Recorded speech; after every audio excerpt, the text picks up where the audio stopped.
illicite bi lii moo koy entravé lii warta dox da nga am immunité parlementaire da nga am immunité en tant qu'avocat da nga am immunité parce que immunité yooyu yëpp la ñuy jël teggi ko foofu jël droit teg ko fële droit dafa am foo xam ne soo fa tollootee ci jamono da ngay jël texte yi le président de la république mun na jël texte yi jalgati ko jël ko teg ko fële parce que yenn crimes yi ko teg bu ñu fa nekk sax di appliquer di la jox yenn immunité yi parce que le temps que ñu lay jox immunité yaa ngi xool nooy rawale yeneen yi na nooy génne dëkk bi confisquer seen ay passeport diplomatique rapatrier waat fonds yi ñu nekk fi seen kër yi nekk ci biir dëkk bi ñu saisir ko li nga xam ne nag ñoo ko liggéey te mérité ko ñu jël ko delloo la fa parce que kenn mënut a siif aussi tamit alalu jàmbur ba pare nag ñu teg leen ay amende ba pare tëj leen amende bi mooy lan mooy que ni dañ war a fay dommage et intérêt l'article 118 code d'obligation civile et commerciale moo ko wax tout fait quelconque de l'homme qui cause à autrui un dommage oblige celui par la faute duquel il est arrivé à le réparer par conséquent ñoom dañu war a réparer seen faute yooyu ñu jël ci li nga xamee ne parce que xaalis boobu instant biñ koy sàcc ak jamono bi nga jël ñu ngi jël xaalis boobu di ko luubal tëgal ko ci ay banques yu nekk à l'étranger soit Suisse wala ay Qatar wala fu nekk Émirats ak fu munti nekk ci àddina bi ay Turquie mais xaalis boobu banquier yooyu dañ koy jël jox ko seen waa réew ñu koy liggéeyee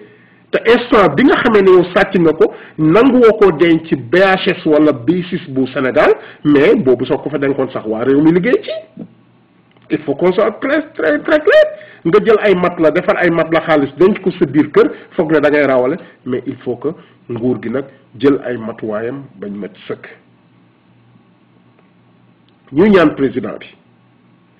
gis nga droit dafa war a dox am na étudiant buñ fi jël xale bu ndaw un intellectuel de surcroît xale bu am jom ndax li tax ma wax ko du question dama ne Mamadou xale bu am jom la rek Mamadou suma doom yi bàjjen la dama ko xam bu baax a baax ñun ñaar ñoo màggandoo maa ko yar muy xale bu jub bu am principe ba mu demee bay xàmmeeku xam ne waajuram bu jigéen néew na doole instant yooyu maa ngi la Banjul dafa ñëw ci man ne ma Moustapha boo ma joxee warga sax dinaa ko jaay parce que dama bëgg a def nangam ak nangam ak nangam xamal na xale boobu ni mu entrepreneur woon à l'époque très entrepreneur tey su ma doon wax fu ñu jaar yëpp sax dafay gudd te am na yoo xam ne jarul ñu koy wax ci média bi dañ ci seppi tuuti rek pour wax leen qualité yi nga xam ne amoon na ko ak góorgóorlu bi nga xamee ne ñemewoon na ko def ci life am njabootam hiérarchie policière bi joxe ay droit am ñu maate rébellion bi sotti leen ay ndox bu tàng dragon bi jaar ci kawam ñu tëcc ko ba léegi kenn mënul fexe ba indi justice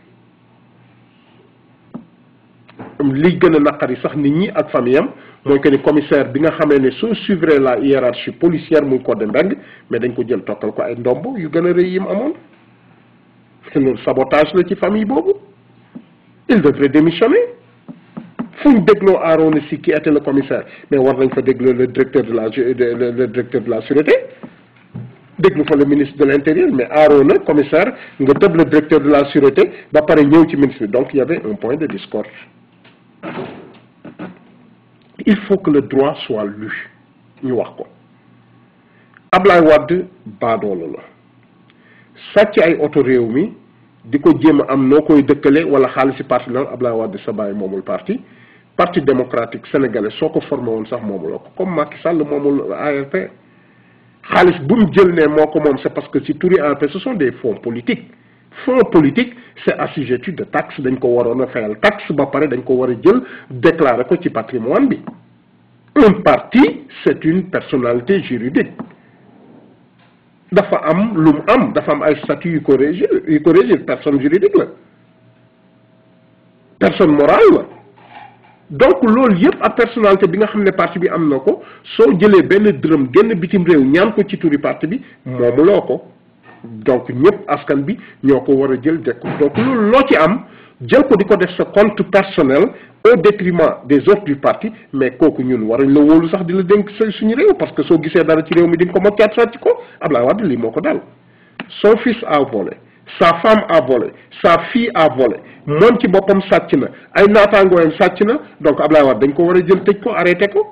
qu'il n'emmerde pas les Sénégalais génn fi di menacer nit ñi di wax ci ay télé journalistes yu Sénégal yu ñàkk fayda yi nga xam ne amuñu benn affaire jël seen ay micro tànd ko di ko déglu ça c'est pas du journalisme nañu waxante dëgg.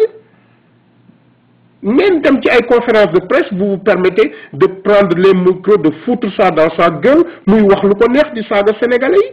mais mënuñoo sàcc nit ñi dimbale ay yeneen nit ñu sàcc ba pare nga génn ci presse bi di continuer di saaga nit ñi mais les Sénégalais en ont marre.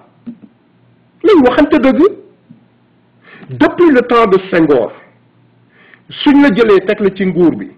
baadoole bi nga doon nga jël sa famille moom ngeen di jël bourse doomi jàngkat yi nekkoon ay Joal Fadiouth ak affaire yooyu au détriment jox ko xale yi ñu nekk Dakar dem jëndi ko moo tax ñoom ñëpp ay drogué lañ ak ay dawalkat yi taxi à l'étranger soo fi ñëwee gënuñu kenn demin ñoom ñëpp ay livreur lañ ay kentek yooyu li doomu baadoole yi leen fekk ci immigration di def ñenn ñaa ngi létt te seen bàyyi ay bourse doomu jàmbur lañ leen joxoon baadoolu yooyu dem dugg dans l'enseignement di jàngale parce que amatuñu woon benn solution ils vont à l'école normale wala ñu dem école normale supérieure pour jàngale ramper dugg dans l'administration ñëw tey nag takk ay ndombo tànk gis nga dara dafay leer dëkk buñ la ko jëlee ñu jox la xaalisu askan bi ak lu munti doon jël ay ndombo jël ay responsabilité jël yooyu yëpp jox la ko ça ne veut pas dire que yow yaa gën nit ñi yàlla moo la tànn parmi ñi mu war a jël parce que am na ñu bëri ñu fa waroon mën a nekk les affaires courantes de la cité surtout que en matière de décaissement Sénégal dañ war a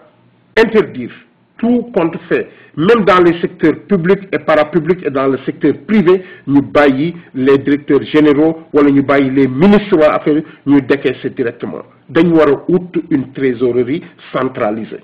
comme dans certains pays nga xam ne facture bu génn lépp kayit la seule structure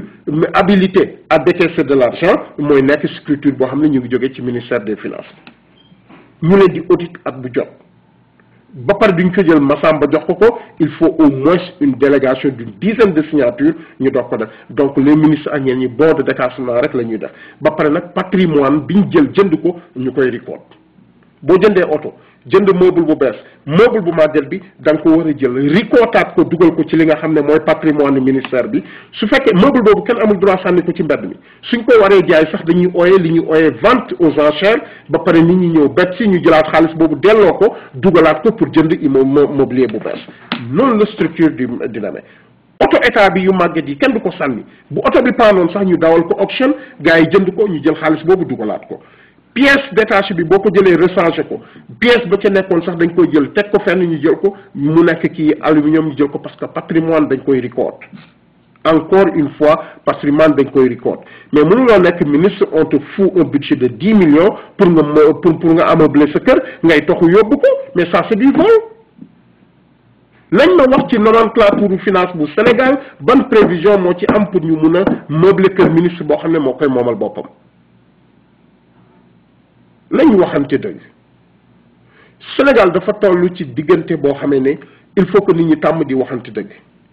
il faut nit ñi démystifier yenn affaires yi kenn contrôle benn këru diine Sénégal kenn contrôle akub cëriñ Sénégal ay jullit lañ ñun ñëpp yàlla lañ gëm nañ tarixa gëm nañ yonente bi sallallahu taala alayhi wa sallam waaye diine ak njiitu diine fi la njëkk a xaare mooy ngay wax nit ñi dëgg ilimaan ba xalif général ba doomu xalif général ba sëtam ba ndeem mu nga uyoo la nga xam ne la bàyyam doon wax bu toogee ci minbar ne asalaamualeykum ayyuhal muminuuna su ca paree di wax bu ne ama baxd ayyuhal naasu jullit yi déglu ko daf leen wax ne ittaqullah ittaqu rabbakum allazi xalaqakum min nafsin wahidatan jaar ci benn wax leen li alxuraan wax leen ay tere ya wax leen ay tëkku ya wax leen ay digaaleem te ñi nga xamee ne ñu ngi nekk ci réew mi di leen indi lu ger ak ay kees ak ay saaku xaalis ñu tere leen ko ndaxte ka lay indil saaku xaalis wala jël juróom benn camion dund di la ko indil na nga xam ne mérité wu ko da koo sàcc ndaxte ku jóge Dakar bala ngaa yegg Touba di nga romb Diourbel di nga romb ay yeneen dëkk ñu am ñu xiif kuy indi Kaolack dund di nga romb waa Gosaas wala nga jaare ko yoonu Fatick bi di nga romb yaa am Mbuur am na ñu ko gën a yelloo lañ waxante dëgg Sénégal waruñu toog ak fi fa l'islam compte plus de 90% de la population nekk ay jullit ñu toog fa ba église bi di njëkk a génn di ŋàññi ba pare di supporter li nga xam ne mooy cours d'enrichissement illicite bi seen sortie doit être saluée ndaxte gis nga dëgg moom rek la yàlla bëgg addina bi yëpp buñ dajalee koom yi fi am yëpp ak affaire yooyu yëpp nañ fàttaliku ne dund gu gàtt la te ñu teg dénk la ndombo tànk taxul yaa fi gën ndaxte ñi nga xamee ne yàlla ñi fa am na ci ñu bëri ñu la gën a wér xam-xam mais yàlla daf la tànn ci biir nit ñi jox la ko nga war a dawal dëgg ñuy jël poste de responsabilité yi di ko jox ñu ko mérité mooy li ma leen doon waxaat sànq da ngay xool nga compare ba Youssou Ndour dem di nommer un universitaire un docteur en droit constitutionnel Youssou Ndour dem di ko nommer directeur yi BSDA alors que son ministre de tutelle n'a même pas le certificat d'études primaires et élémentaires te li tax mu nommé ko ñoom ñaar ñoo bokk parti kookoo waroon doon ministre bi dañuy waxante dëgg il faut que les gens se disent la vérité su fekkee dëgg rek lañ bugg a def nañ ko def Sénégal bàyyi kenn moomu ko ndey kenn moomu ko Macky Sall gënuñu ndey gënuñu bàyyi yàllaa ko tànn ñëw teg ko fi bu jalgatee yoon dañ ko koy wax dañu jël yoon teg ko ci kawam nañ bàyyi farfarloo bi ba pare jël ñi nga xamee ne ñooy doomu réew mi mérité li ñu leen di jox ñu jox leen ko te ñu bàyyi affaire yi na saxal yi gis nga cours d'enrichissement illicite bi mënuñ ci dellu gannaaw mënuñ compromettre amul dara lu ko war a mën a compromettre parce que Macky Sall li gars yi luubal ak liñ sàcc il faut mu nangu ko seen loxo quel qu'en soit alpha bu ñu kenn distraire Ablaye Wade a beaucoup d'autres choses à faire que ñëw fii di arranger foule yi di wax ni te suy dugg si dëkk bi dañ ko war a fouiller douane bi daf ko war a fouiller ndaxte xaalis bi mu sàccoon def ko à l'étranger moom lay jël paraît-il di ko indi en devise lourde di ko dugal ci dëkk bi ci ay saaku di ci fay ay borom c'est pas normal fii yeneen sénégalais yi ñëwee ñu leen di jaar moom mun nañ ko may salon d'honneur mais am na yenn affaires yoo xam ne waruñ ci bokkati aussi tamit délégation yi koy topp aussi tam ñu seet leen qu'il soit fouillé nu ñu leen mën a suwe parce que ñooñu drogue sax mën nañ ko indi ci dëkk bi Abdoulaye Wade ko mel ni moom il est capable de tout parce que kenn waratu ko mën a wóolu lii moo nekkoon suñu waxtaan tey bi ñu leen indil ci ayu bés bi seen mbokk seen xarit Mouhamed Souleymane Mboup doon waxtaan ak yéen ci Sénégambia Info ñu bàyyee ko kàddu gi ci Nevada ci Las Vegas ñu ngi leen di ñaan semaine jàmm di leen ñaanal yàlla itam yal nañu yàlla defal tawfeex defal ko mboolem mbokki jullit ak ku nekkul jullit